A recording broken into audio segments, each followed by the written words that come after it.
Welcome to Sangeetha cooking. ಇವತ್ತಿನ recipe restaurant ಸ್ಟೈಲಲ್ಲಿ ಹೇಗೆ ವೆಜ್ ಫ್ರೈಡ್ ರೈಸ್ನ ಮಾಡೋದು ಅಂತ ತಿಳಿಸ್ಕೊಡ್ತಾ ಇದ್ದೀನಿ. ನಾವು ರೆಸ್ಟೋರೆಂಟ್ಗೆ ಹೋದಾಗ ವೆಜ್ ಫ್ರೈಡ್ ರೈಸ್ನ ತುಂಬ ಮೈಲ್ಡ್ ಫ್ಲೇವರಲ್ಲಿ ತಿಂದಿರ್ತೀವಿ. ಸೇಮ್ ಅದೇ ರೀತಿ ಪರ್ಫೆಕ್ಟಾಗಿ ಹೇಗೆ ಮನೇಲೆ ವೆಜ್ ಫ್ರೈಡ್ ರೈಸ್ನ ಮಾಡೋದು ಅಂತ ತಿಳಿಸ್ಕೊಡ್ತಾ ಇದ್ದೀನಿ. ತುಂಬ ರುಚಿಯಾಗಿರುತ್ತೆ. ಜಾಸ್ತಿ ಮಸಾಲೆನೇ ಬಳಸ್ತಾ ಇರೋದ್ರಿಂದ ತುಂಬ ಲೈಟಾಗಿರುತ್ತೆ. ಮಕ್ಕಳಿಂದ ಹಿಡಿದು ದೊಡ್ಡವ್ರವರೆಗೂ ತುಂಬ ಇಷ್ಟಪಟ್ಟು ತಿಂತಾರೆ. ಬನ್ನಿ ಇದನ್ನು ಹೇಗೆ ಮಾಡೋದು ಅಂತ ನೋಡೋಣ. ಇಲ್ಲಿ ಒಂದು ಪ್ಯಾನ್ಗೆ ನಾನು ಒಂದು 3 ರಿಂದ 4 ಸ್ಪೂನಷ್ಟು ಎಣ್ಣೆನ ಸೇರಿಸ್ಕೊತಾ ಇದ್ದೀನಿ. ಅದಕ್ಕೆ ಸಣ್ಣದಾಗಿ ಕಟ್ ಮಾಡಿದಂಥ ಒಂದು ಮೀಡಿಯಮ್ ಸೈಜ್ ಈರುಳ್ಳಿನ ಸೇರಿಸ್ಕೊಂಡು ಹಾಗೆ ಖಾರಕ್ಕೆ ಒಂದು 2 ಹಸಿಮೆಣಸಿಕಾಯಿನ ಸೇರಿಸ್ಕೊಂಡಿದ್ದೀನಿ. ಹಸಿಮೆಣಸಿಕಾಯಿ ಬದಲು ನೀವು ಚಿಲ್ಲಿ ಪೇಸ್ಟ್ನ ಸೇರಿಸ್ಕೋಬೋದು.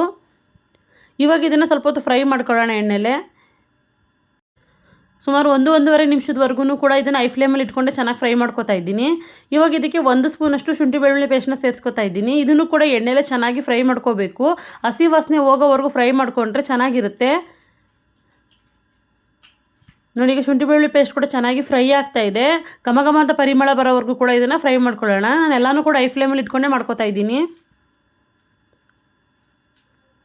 ಇವಾಗ ಇದಕ್ಕೆ ನಾನು ಸಣ್ಣದಾಗಿ ಕಟ್ ಮಾಡಿದಂಥ ಬೀನ್ಸ್ನ ಸೇರಿಸ್ಕೊತಾ ಇದ್ದೀನಿ. ಎಲ್ಲ ತರಕಾರಿಗಳನ್ನೂ ಕೂಡ ಸಣ್ಣದಾಗೆ ಕಟ್ ಮಾಡ್ಕೋಬೇಕು. ನಾನು ಅದೇ ರೀತಿ ಸ್ವಲ್ಪ ಕ್ಯಾರೆಟ್ನು ಕೂಡ ಸೇರಿಸ್ಕೊತಾ ಇದ್ದೀನಿ. ಹಾಗೆ ಸ್ವಲ್ಪ ಕ್ಯಾಬೇಜನ್ನು ಕೂಡ ಈ ಥರ ಉದ್ದದಾಗಿ ಕಟ್ ಮಾಡ್ಕೊಂಡು ಸೇರಿಸ್ಕೊಂಡಿದ್ದೀನಿ. ಸ್ವಲ್ಪ ಕ್ಯಾಪ್ಸಿಕಮ್ನ ಸೇರಿಸ್ಕೊತಾ ಇದ್ದೀನಿ. ನೀವು ಇದಕ್ಕೆ ಬೇಕಂದರೆ ಸ್ವೀಟ್ ಕಾರ್ನ್ ಕೂಡ ಸೇರಿಸ್ಕೋಬೋದು, ಚೆನ್ನಾಗಿರುತ್ತೆ. ಇವಾಗ ಇದನ್ನೆಲ್ಲನೂ ಕೂಡ ಐ ಫ್ಲೇಮಲ್ಲಿ ಇಟ್ಕೊಂಡೆ ಸುಮಾರು 1-1.5 ನಿಮಿಷದವರೆಗೂ ಫ್ರೈ ಮಾಡ್ಕೊಳ್ಳೋಣ. ಜಾಸ್ತಿ ಹೊತ್ತು ಫ್ರೈ ಮಾಡ್ಕೊಳ್ಳೋಕೆ ಹೋಗಬಾರ್ದು. ಕಂಪ್ಲೀಟಾಗಿ ಫ್ರೈ ಆಗಬಾರ್ದು ತರಕಾರಿ ಎಲ್ಲ. ಸ್ವಲ್ಪ ಒಂದು ಅರ್ಧದಷ್ಟು ಫ್ರೈ ಆದರೆ ಸಾಕು. ತಿನ್ನಬೇಕಾದ್ರೆ ಕ್ರಂಚಿಯಾಗಿದ್ದರೆ ತುಂಬ ರುಚಿಯಾಗಿರುತ್ತೆ. ನೋಡಿ, ನಾನು ಐ ಫ್ಲೇಮಲ್ಲಿ ಇಟ್ಕೊಂಡೆ ಕೈ ಬಿಡ್ದಾಗಿ ಇದನ್ನು ಫ್ರೈ ಮಾಡ್ಕೊತಾ ಇದ್ದೀನಿ. ಎಲ್ಲ ತರಕಾರಿಗಳನ್ನೂ ಕೂಡ ಈ ರೀತಿ ಎಣ್ಣೆಯಲ್ಲಿ ಫ್ರೈ ಮಾಡ್ಕೊಳ್ಳೋದ್ರಿಂದ ಕ್ರಂಚಿಯಾಗಿ ಫ್ರೈಡ್ ರೈಸಲ್ಲಿ ಚೆನ್ನಾಗಿರುತ್ತೆ. ನಾನು ಕೈ ಬಿಡ್ದಾಗೆ ಫ್ರೈ ಮಾಡ್ಕೊತಾ ಇದ್ದೀನಿ ನೋಡಿ. ಈಗ ಫ್ರೈ ಆಗ್ತಾ ಇದೆ. ಐ ಫ್ಲೇಮಲ್ಲಿ ಇಟ್ಕೊಂಡೆ ಫ್ರೈ ಮಾಡ್ಕೋಬೇಕು. ಎಲ್ಲ ತರಕಾರಿಗಳು ಕೂಡ ಅರ್ಧದಷ್ಟು ಇವಾಗ ಫ್ರೈ ಆಗಿದೆ. ಇದಕ್ಕೆ ಇವಾಗ ನಾನು 1 ಸ್ಪೂನಷ್ಟು ಸೋಯಾ ಸಾಸ್ನ ಸೇರಿಸ್ಕೊತಾ ಇದ್ದೀನಿ. ಇನ್ನೂ ಸ್ವಲ್ಪ ಬೇಕಾದರೆ ಕೊನೆಯಲ್ಲಿ ಸೇರಿಸ್ಕೋಬೋದು, ಒಟ್ಟಿಗೆ ಸೇರ್ಸೋಕೆ ಹೋಗಬೇಡಿ. ಹಾಗೆ ಒಂದು ಅರ್ಧ ಸ್ಪೂನಷ್ಟು ಇಲ್ಲಿ ನಾನು ವಿನಿಗರ್ನ ಸೇರಿಸ್ಕೊತಾ ಇದ್ದೀನಿ. ಈಗ 1 ಸೆಕೆಂಡ್ವರೆಗೂ ಇದನ್ನು ಫ್ರೈ ಮಾಡ್ಕೊತಾ ಇದ್ದೀನಿ ಅಷ್ಟೇ.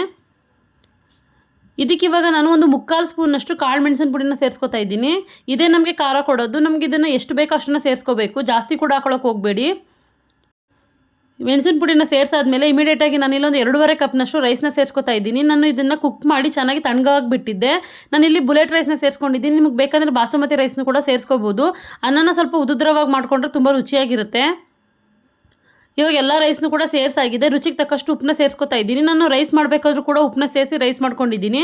ಇವಾಗ ಸ್ವಲ್ಪನೇ ಸೇರಿಸ್ಕೊಂಡಿದ್ದೀನಿ. ಈಗ ಎಲ್ಲನೂ ಕೂಡ ಚೆನ್ನಾಗಿ ಮಿಕ್ಸ್ ಮಾಡ್ಕೊಳ್ಳೋಣ. ನಾನಿವಾಗ ಗ್ಯಾಸ್ ಉರಿನ ಲೋ ಫ್ಲೇಮಲ್ಲಿ ಇಟ್ಕೊಂಡು ಚೆನ್ನಾಗಿ ಮಿಕ್ಸ್ ಮಾಡ್ಕೊತಾ ಇದ್ದೀನಿ. ಸೋಯಾ ಸಾಸ್ ಎಲ್ಲ ಚೆನ್ನಾಗಿ ಮಿಕ್ಸ್ ಆಗಬೇಕು ರೈಸ್ ಜೊತೆಗೆ.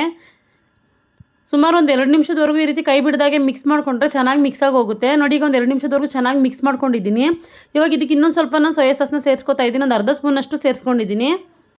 ಈಗ ಮತ್ತೆ ಚೆನ್ನಾಗಿ ಮಿಕ್ಸ್ ಮಾಡ್ಕೊತಾ ಇದ್ದೀನಿ. ಇವಾಗಲೇ ನಮಗೆ ಉಪ್ಪು ಕರೆಕ್ಟಾಗಿದೆಯಾ ಅಂತ ಚೆಕ್ ಮಾಡಿಕೊಂಡು ಉಪ್ಪು ಕೂಡ ಸೇರಿಸ್ಕೋಬೋದು. ಈಗ ನೋಡಿ, ಎಲ್ಲನೂ ಕೂಡ ಚೆನ್ನಾಗಿ ಮಿಕ್ಸ್ ಮಾಡ್ಕೊತಾ ಇದ್ದೀನಿ. ಈ ರೀತಿ ಲೈಟಾಗಿ ಮಿಕ್ಸ್ ಮಾಡ್ಕೋಬೇಕು. ನಾವು ಅನ್ನನ ಉದುದ್ರವಾಗಿ ಮಾಡ್ಕೊಂಡಿದ್ರೆ ಪರ್ಫೆಕ್ಟಾಗಿ ಬರುತ್ತೆ. ಈಗ ನೋಡಿ, ಎಲ್ಲನೂ ಕೂಡ ಪರ್ಫೆಕ್ಟಾಗಿ ಮಿಕ್ಸ್ ಮಾಡ್ಕೊಂಡಿದ್ದಾಗಿದೆ.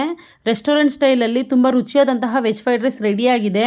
ತುಂಬ ಕ್ವಿಕ್ಕಾಗಿ 5 ರಿಂದ 10 ನಿಮಿಷದಲ್ಲಿ ಇದನ್ನು ಮಾಡ್ಕೋಬೋದು. ಜಾಸ್ತಿ ಮಸಾಲಾನ ಬಳಸ್ತಾ ಇರೋದ್ರಿಂದ ತುಂಬ ಮೈಲ್ಡಾಗಿರುತ್ತೆ.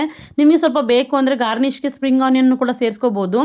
ಸಖತ್ ಟೇಸ್ಟಿಯಾದಂತಹ ರೆಸ್ಟೋರೆಂಟ್ ಸ್ಟೈಲ್ನ ವೆಜ್ ಫ್ರೈಡ್ ರೈಸ್ ರೆಡಿಯಾಗಿದೆ. ತುಂಬ ರುಚಿಯಾಗಿರುತ್ತೆ. ಒಂದ್ಸಲ ಟ್ರೈ ಮಾಡಿದ್ರೆ ಪದೇ ಮಾಡ್ತೀರಾ. ಪ್ಲೀಸ್ ಒಂದ್ಸಲ ಟ್ರೈ ಮಾಡಿ ಹೇಗೆ ಬಂತಂತ ಕಮೆಂಟ್ ಮಾಡಿ. ಪ್ಲೀಸ್ ನನ್ನ ಚಾನಲ್ ಲೈಕ್ ಮಾಡಿ, ಶೇರ್ ಮಾಡಿ, ಸಬ್ಸ್ಕ್ರೈಬ್ ಮಾಡಿ. Thank you for watching.